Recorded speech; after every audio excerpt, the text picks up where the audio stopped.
Hello everybody, welcome to your weekly energy report for the week beginning February 15th, ending the 22nd of February 2021. To start, I'm going to very briefly speak of the astrology this time because, there are always so many aspects, and the reality is that 2021 is a very difficult year. I think a lot of us have tried placating as I'm sure you watch other videos on YouTube. There's been a lot of that. Placating, 2020 was very difficult, 2021 is somehow an improvement on that. The fact of the matter is, as long as we are on a path towards destruction, our lives are going to be very challenging.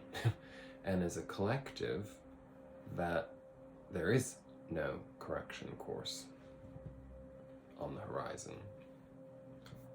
We are all sitting collectively awaiting catastrophe in order for us to change. Now, many of us have had experiences in our lives where we've lived this way. And hopefully at some point, especially if you're on this journey with me, you have awoken from that dream of disempowerment into a dream of empowerment. Saturn opposing Uranus in the not too distant future will surely bring to fruition some formation of what I just conveyed. I have no idea what that will be or how, but I would brace yourselves because I don't think it's going to be easy. And I think a lot of us have become very tired and jaded in our spiritual process. And we've all found ourselves deeply ensconced in the terrestrial bullshit of egoic constructs, ego struggles,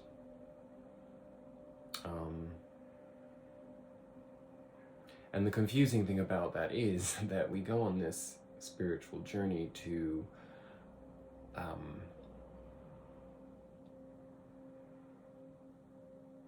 understand the concept of ego and then transcend the darker aspects of the human mind. But in doing so, what I have come to the conclusion of in terms of this contemporary energy is that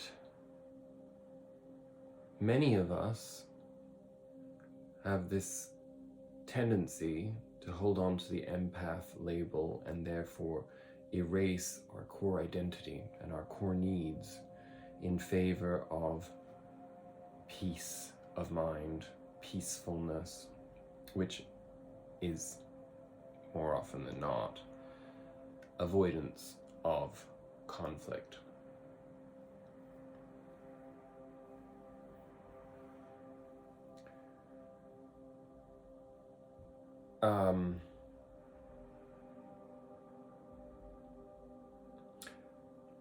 All the cherries on top that you can find in the world will not make this reality go away. And I don't care how many people out there tell you that the Chinese Lunar New Year is a brand new start. It isn't. It's a cultural phenomenon. And if you're not Chinese, or you're not Asian, or you didn't grow up in that culture, it's not yours. Get the fuck over it. Stop appropriating every single aspect of any spirituality that you can come across or belief system and adapting it to yourself just so that you can make yourself feel better. It's stupid, it's beneath you, and it serves no purpose. I will make this point very clear on camera. Many of the people that I have considered my teachers over the last few years, I am disconnecting from. Because of this Pollyannaism that is so neurotic and stupid. People who are supposed to be in positions of leadership who cannot own and convey their own humanity, who hide behind labels of leadership. It's disturbing, and if you're watching this and you are following any of these people, I hope you understand that you are a cult member. It's time to step away from the cult. That does not mean that you have to disrespect the leadership of another or the understandings that you have come to through their teachings, through their shared knowledge. We can be in gratitude for these things. But when somebody starts appointing themselves a union rep or any form of leadership terminology, and on top of that is receiving money in exchange for access to their knowledge, there's a danger there that we have to be aware of. And part of this Saturn Uranus energy on the horizon is going to be about breaking free of these traditional brainwashed channels that we restrict ourselves to, of thinking that our godliness comes through other sources outside of ourselves.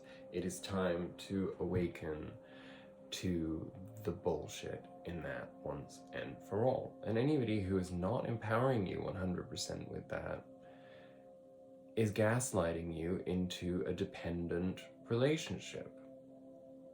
And that's stupid.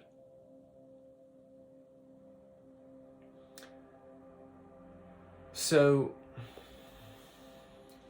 we have to speak for ourselves. We have to speak up for ourselves. We have to be empowered to define what we want and how we want it and how we're going to attain it. And unfortunately, nobody else can do that for you. When you accept that you are God, that God exists within you, and that you are a channel for God, universe, energy, then you will start making progress, and the progress starts within. As we said, the revolution starts within. So let's be mindful of that in these very confusing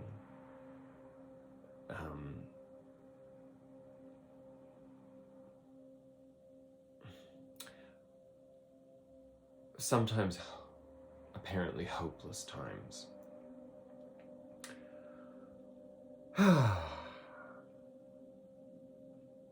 It's not an easy reading this week. Not because there's some catastrophe on the horizon. I mean, there may be, but that's not what this reading is about. And I do, from a practical point of view, want to emphasize that we should all be preparing for economic catastrophe because it is on the horizon. So try to put some cash aside. Don't just rely on your credit cards and your debit cards and so on and so forth, because cash, whether the system wants us to believe that it's going to be meaningless because we're terrified of germs at this point and we think that every coin and bill that we come in contact with is going to kill us. The paranoia has to stop. Viruses have always existed. Humans have always had an immune system. Just focus on that. Focus on self-care. Be the best that you can to yourself. Take care of yourself. Be kind to your mind and your body. And you will be making a lot more progress than anybody who goes to see a doctor. That I can assure you of. So, outside of the potential for being seen as paranoid,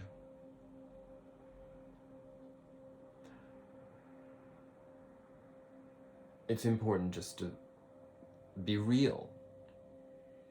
And being real means acknowledging fear if we have it, and then stepping outside of it.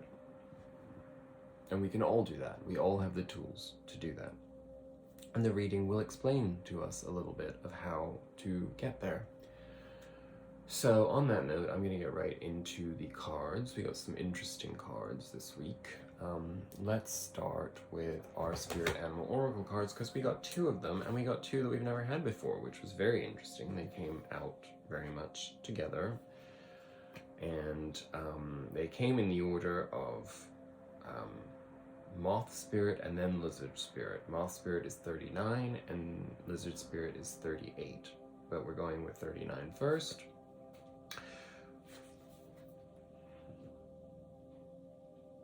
Surrender now. Moth Spirit asks, what is guiding you right now? Are you in alignment with Spirit, or pursuing something or someone with so much tenacity that it has become a compulsion or an addiction? Are you so intoxicated by a potential relationship or opportunity that you can't think straight? Hard work and dedication are virtues, and love, of course, is a beautiful thing. However, when Moth Spirit appears, it is time to consider if you have gone over the edge in a relentless pursuit. Workaholism, overeating, perfectionism, or addiction to certainty, or even to a person may be your current vice. The form of your addiction does not matter so much as awareness of the consequences of remaining persistent when moderation is needed. Let go of your excessive energy by channeling it in more than one direction. The fire burns hot, and you do not want to be engulfed by your passion to the exclusion of all the other pursuits that matter to you. Now is a time for surrender and radical acceptance, so that your drive does not cause you to flee or to fight. Spirit wants you to release your need for certainty and control so that you can relax into a more balanced way of using your Moth Spirit energy. Banish the shoulds and musts so that you can enjoy what is as you allow for what might be. And as you can tell, I'm actually practically at war with somebody that I have to deal with every day of my existence. The most pathetic little lump of shit on the planet, who has no respect for me, but at the same time, I have to deal with that, you know? And that's what a lot of this energy is all about, is finding a way to recenter, you know? And trying not to focus on that so much. So, you see it live. All of my spiritual grounding goes out the window with that type of antagonism, especially when it comes from a severely stunted male ego, because that triggers the fuck out of me, because I had an asshole moronic father. So I get really triggered by arrogance and self-righteousness and cockiness.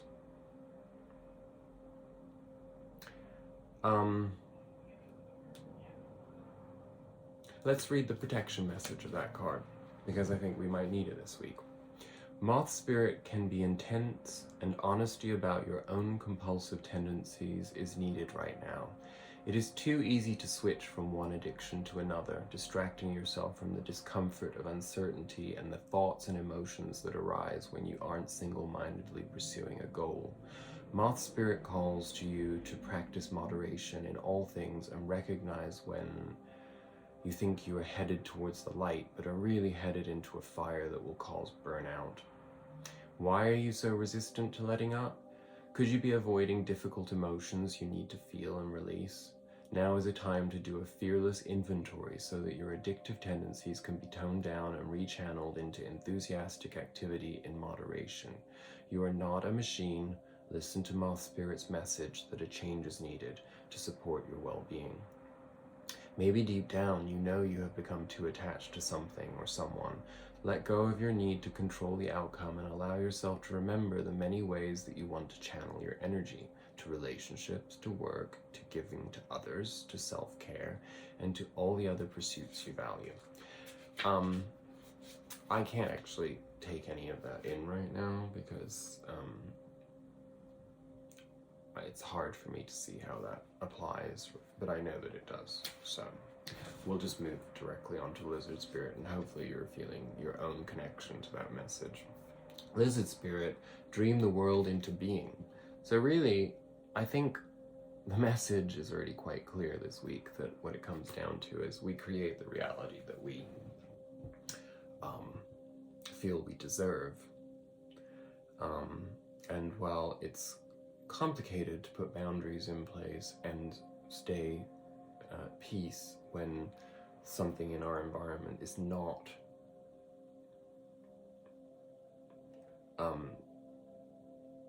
cooperative, and that doesn't even necessarily mean a person, it could be a situation, you know, in your work or whatever it may be.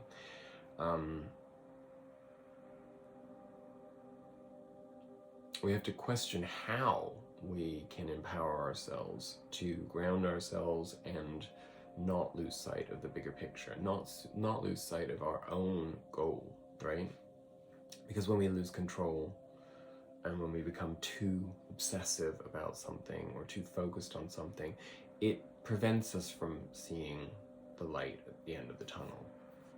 Anyway, Lizard Spirit, as I said, I'll show it to you again. Number 38, dream the world into being.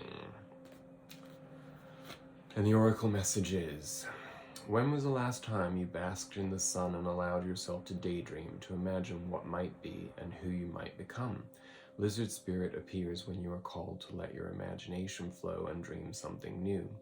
Inspiration is available to you now if you are willing to slow down and let your eyes close a little, allowing ideas to dance into your head.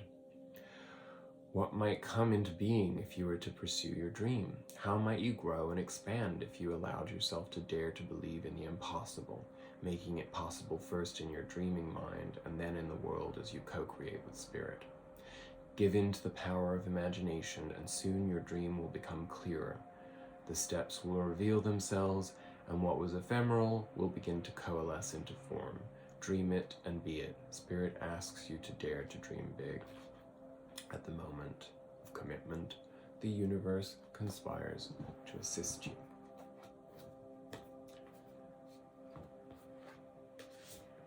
And that really is what it comes down to. Sometimes it's just putting one foot in front of the other in the direction that you want to go, or towards the outcome that you want. And I'm certainly seeing that in real time in my own life. So it does require patience,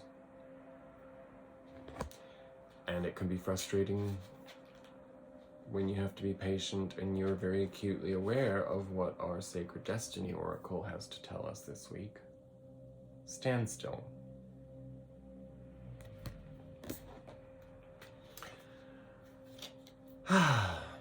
Represented by swamplands. A swamp is a low-lying area with woody plants, shrubs, and trees, where water collects and saturates the ground.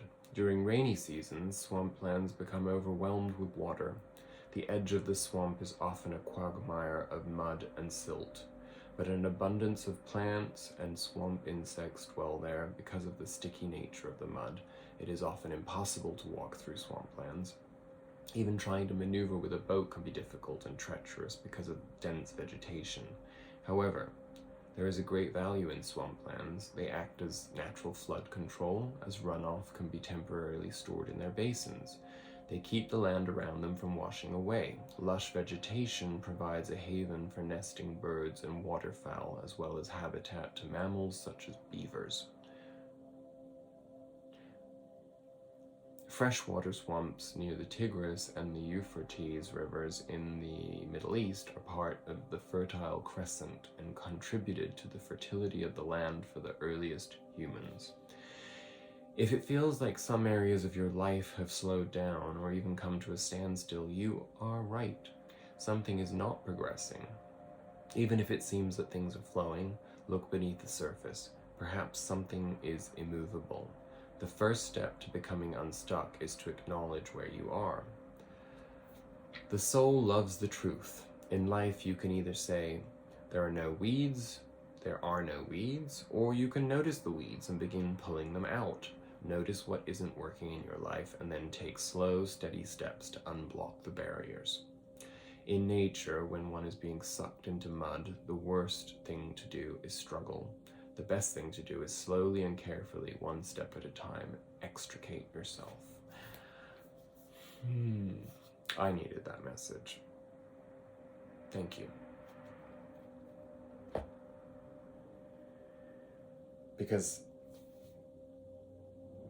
this energy of this time makes me want to explode about so many things. But that's not the way.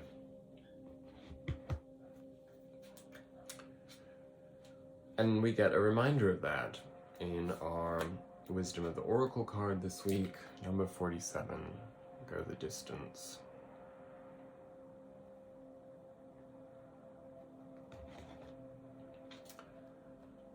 To bring your dream to life, you must think long-term and pay no attention to the fluctuations in the current of your experience. Joy and disappointment commingle with opportunities, so there is no need to fear the occasional obstacle. Life is not a sprint. This card is a reminder that you have endurance, strength, and fortitude that carries you all the way. Remain true to yourself. Your authenticity alone will keep you in alignment with the energy of miracles. What is yours will never be withheld from you. Remember that.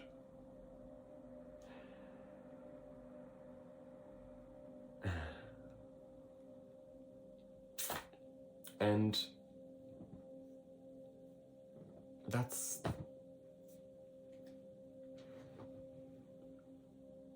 a challenge.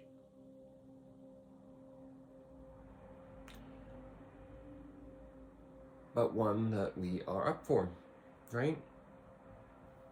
So let's focus on the long term. Let's stay grounded and centered where we have to. Let's not allow ourselves to be distracted from our end goal, particularly by other people's egoic struggles, because that really defeats the purpose, right? Because our underlying energy of the week is the King of Pentacles. So this is us. This is where we're at.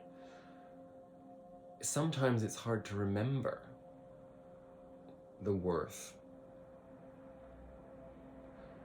particularly when we do get caught up in drama, or when we get caught up in, distraction and, our clarifier from the Osho Zen Tarot is the comparison card, which I believe is the Five of Swords. It couldn't be any clearer. The Five of Swords is the egoic struggle in its full capacity. It is the false victory of, even when we know we're right, proving that we're right to people that, for lack of a better way of putting it, I'll bring back the old analogy of not expecting tens from fives, that is the egoic struggle, to get stuck in that idea, because what do you really have to prove to a 5 when you're aiming for a 10 in yourself? Nothing. We have to remain teachable, but we also have to have the ability to understand that, some people, they might not consciously be able to teach us anything from their own experience, but the experience that we have with them is a teachable experience, right? And if we're in gratitude to that process, which is very, very hard to do when we're being triggered,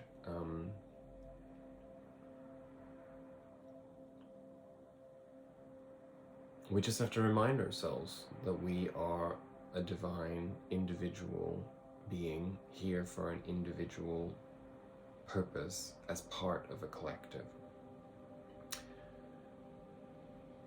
And we were blessed with unique skills, talents, abilities. And even when we don't see the charm or the value in somebody else's, we have to at least give space to it for them to grow. In my case, I have to step away from those types of challenges because it's very distracting for me from my spiritual journey, because it takes the essence of my spiritual concentration out of me, because I am not a monk. I don't know how to stay cross-legged with my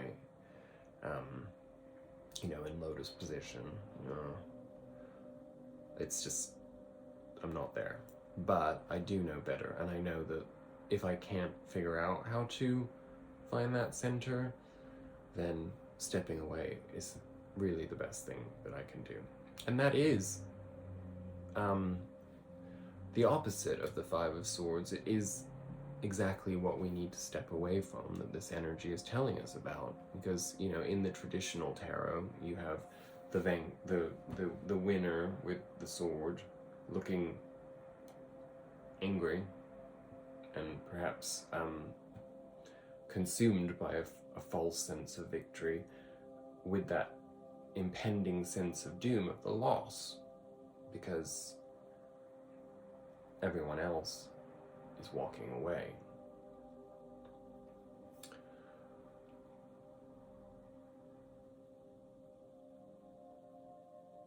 I think that that's almost like an analogy would be, it's parts of ourselves that we lose and leave behind, rather than it being necessarily about losing other people. So we have to remember that the egoic struggle forces us to separate from our core center, and that causes disharmony and fragmentation that then anyone with spiritual awareness has to spend a long time realigning. So let's not cause ourselves that kind of turmoil.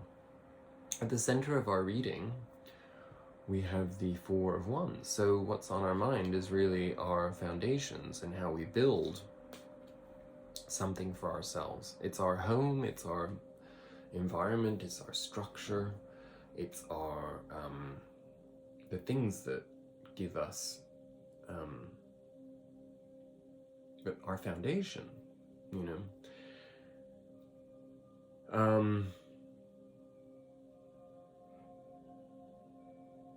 and when we are on this spiritual journey and we live in 3D, the material world, it can be really, really confusing to find a balance in that, because what is success? What is stability to you? And what crosses us is the Two of Pentacles. So this is a total confirmation of that dilemma that sits at the core of our problem right now. This is two different ideas of what worth is, of what is a value, and it's, the juggling act doesn't really serve us on any level. It becomes confusing. It's basically, we're going to be on a constant seesaw, it's going to, with it, or as with the pendulum, it's going to, it swings to the extreme. That causes a lot of turmoil up here, which in turn prevents us from being aligned here. So, Spirit wants us to remember, though, in our past, that we've worked hard to find this sense of peace and this sense of mastery within ourselves, because these are not separate entities. These are sorry, I'm just throwing the cards all over the place. These are the same being, essentially. Master and servant as one. You know, which do you think is the master and which one do you think is the servant? Because at the end of the day, you know, the sense of surrender is within them both. This person surrenders their fear, they're protected, because they understand that they are at one with this part of themselves. So this is taming the wild being within us, the roar, the desire to, you know, defend ourselves, because we understand that the flow comes from within. That is our strength, which in turn has led us to our underlying past energy, which is the Queen of Cups. So this is the understanding of our emotional cycles and our emotional experiences, and being in observation and ownership of them, again, without fear, with an open heart. This Queen of Cups is a very loving, generous, kind being who, despite the turbulent waters around, remains calm and in observation and in knowingness of the journey as it has been experienced and the value of that experience. In our immediate future, we have more cups. We have the Three of Cups, which is a card of community and celebration. I think this is just simply a reminder that in these times it's really important that we give ourselves a strong sense of sociability in whichever capacity we can. If you have people around you, play some games. Have a little dance party. If it's just you, you're never alone, you're with yourself and you're with spirit. Have a dance party with spirit. Enjoy yourself. Take time to celebrate life. Take time to celebrate the things that count for you. It is of the essence in this time that you hold space for laughter and joy and being carefree and not being focused on fear, not being focused on the horrible exterior nightmare that has been created. In doing so, someone or something comes along for us in the near future with an emotional offer of something that will help us stabilize and even more, or perhaps just stabilize beyond the lack of stability that you might currently be in. So again, this is not necessarily, because these are weekly readings, this is not necessarily, you know, somebody coming along to, you know, propose marriage to you, or, you know, start some version of a partnership with you, but, you know, with Uranus and Aquarius in strength, anything's possible.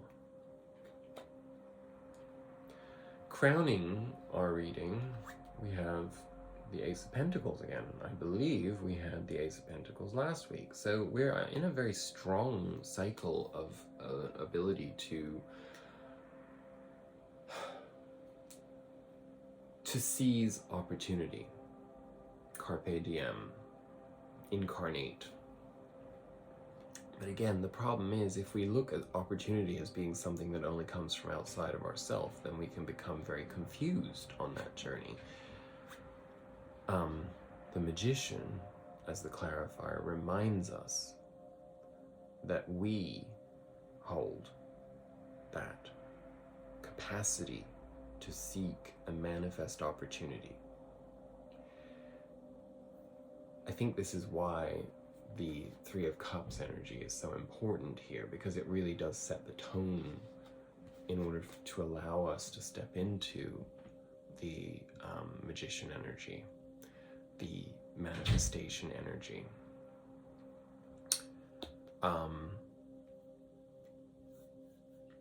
Because that's how fucking big we are, you know? And sometimes we forget that, and sometimes we don't hear it from anybody else. So let me be the person that tells you right now, because you're watching this, that you are unique. You have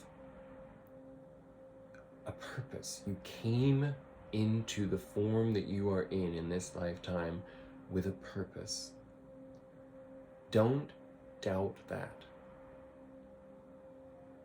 And don't think that you've fulfilled your purpose. If you're alive still, you haven't. You are still creating.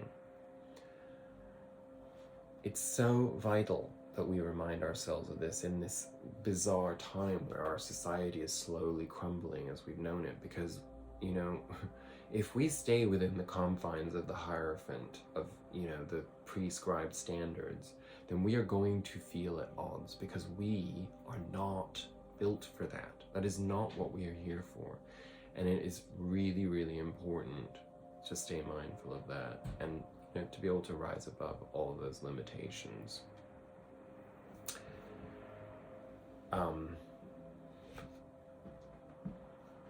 The way that we're actually perceived in our present, perhaps as much as we perceive ourselves as we are perceived by others, is in chariot energy. This is coming into alignment of masculine and feminine. This is the feminine catalyst and the masculine drive coming together to create forward movement in such a way that the magician is essentially the driver of that, if that makes sense. But it is all about a conscious flow, right? I mean, it's about the alignment. We haven't had the chariot in some time, so the fact that it came out in such a prominent position, to me, speaks volumes about where we're about to move into. We are moving into a place of empowerment. You may actually be feeling that already. It's this idea of knowing who we are. You know, we've kind of been in a bit of a dreamy haze for a while, right? Where we haven't, you know, we've been defining things on some level, but not to the extent of being able to make actual tangible progress, forward movement in a lot of senses. And this tells me that this is a launching pad of a time period. The elements are coming to align in order for us to move forward, probably out of this sense of a standstill, you know. I mean, the fact that our reading is bookended by standstill and then go the distance, you know, kind of speaks volumes, you know. And the fact that we had lizard spirit and the magician, which essentially have the same meaning, you know, of, you know, we create our reality, dream, and then live it. How we experience our environment right now is a little harsher. The King of Swords is an authority figure, perhaps the ultimate authority figure in many ways, because this is all built on thoughts. This is a master philosopher. This is somebody who knows his shit. And it's time for us to own that in our environment. It's time for us to step into that role. How comfortable are you being an authority on anything? How comfortable are you understanding that you are here as to lead by example? It's not such an easy thing to do when you've been in this comparison Five of Swords energy. You know? I mean, those are tricks. That's the trickery of the mind, and it's the trickery of the illusion that we live in. You know, as soon as we fall into the egoic struggle, we've lost the battle. Not the war, but the battle. And when we do that, it causes something up here to have to break down. And that's what leaving behind that Five of Swords is all about. Because in our psychology this week, we have the Tower. And we have the Tower without a clarifier because the cards did not want to give it to me. I mean, I'll try now. Maybe there is you know, maybe there will be a clarifier that will come out now that I'm actually almost through with the reading. Well, there's that Nine of Swords we had last week. So that's what's coming to an ending. But guess what? In order for that anxiety and that self-torture to come to an ending, in order for those thoughts to just shut the fuck up, you know, sometimes something serious has to be torn down within us, and that can be projections, it can be prescribed standards, it can be ideas that, you know, have been rooted in us at some early point in our lives that have simply caused chaos and tumult our entire lives for us, you know? So you would really honestly think that I live in a train station, but I don't. So that is what is happening. That tower is happening. And usually the tower is a breakdown of some kind of false veneer. So you may also find that raw parts of your personality, raw parts of who you are, come to the surface right now. And that can also be alarming for, you know, this can keep us in this energy, or it's at least what it is the tempering process where we're breaking through that, but it can cause an enormous amount of discomfort, you know?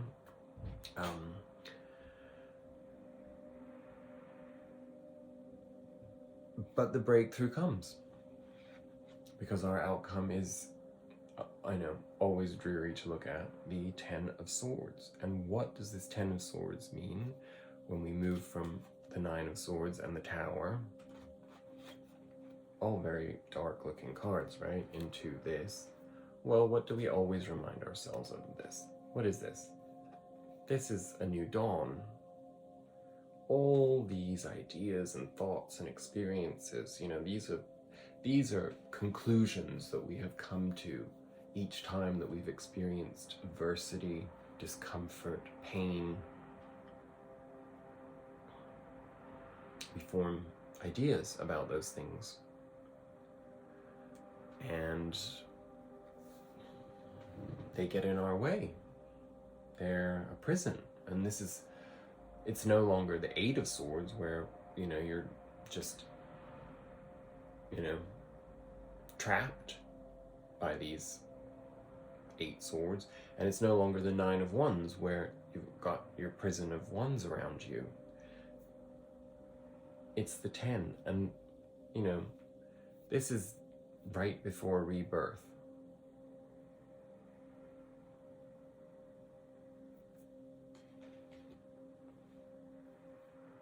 It is the end of a very heavy obstacle. And, excuse me.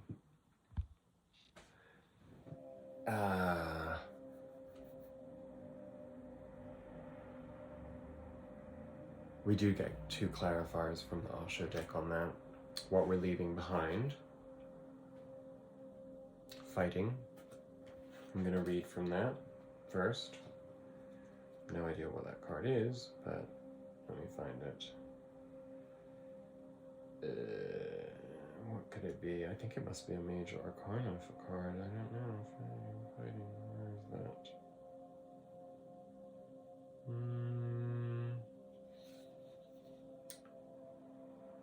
Oh, it's the Knight of Swords. 68.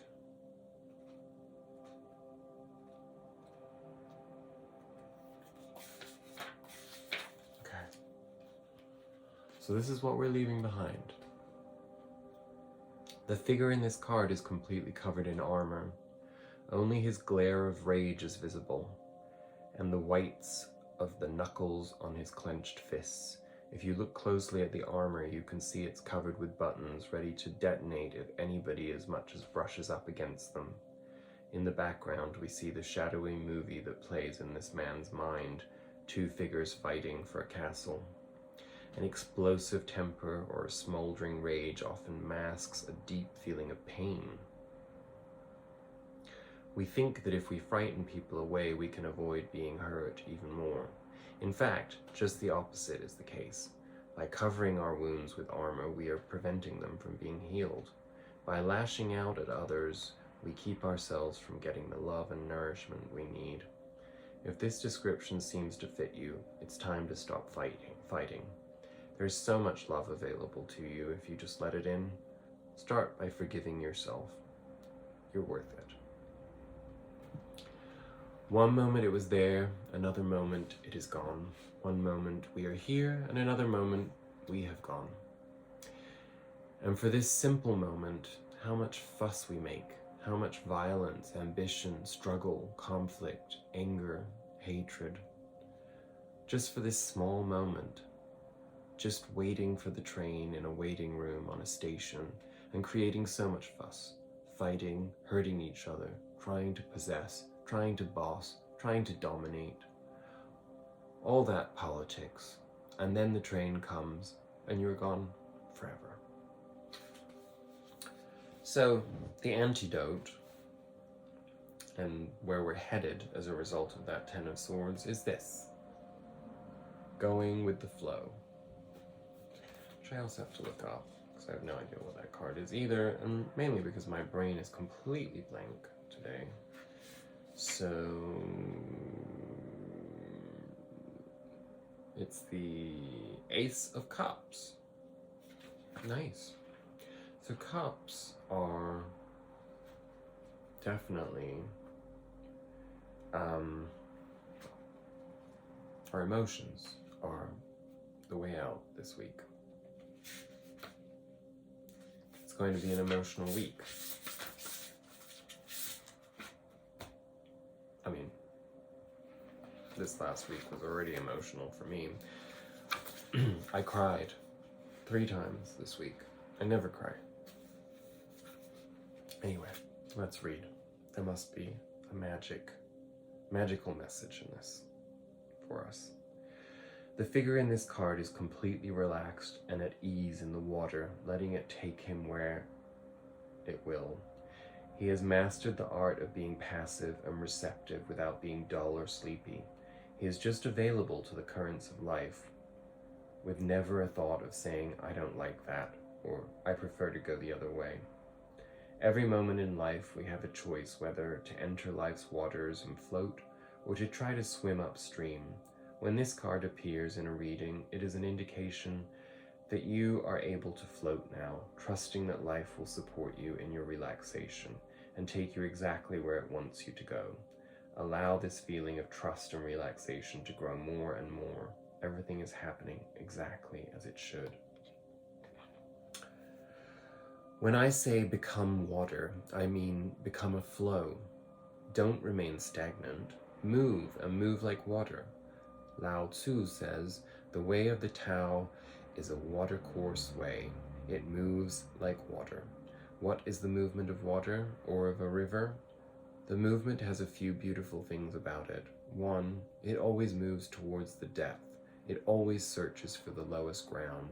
It is non-ambitious. It never hankers to be the first. It wants to be the last.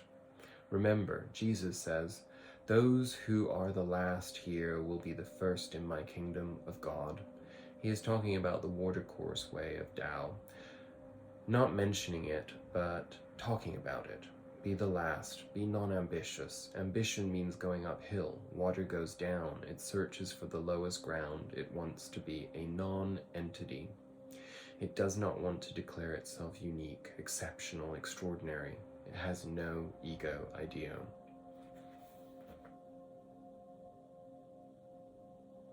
And what's staring up at me from the bottom of the deck? I'm gonna land on this. The Hermit.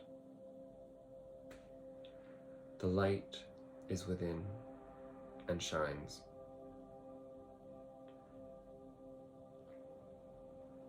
And takes us where we need to go.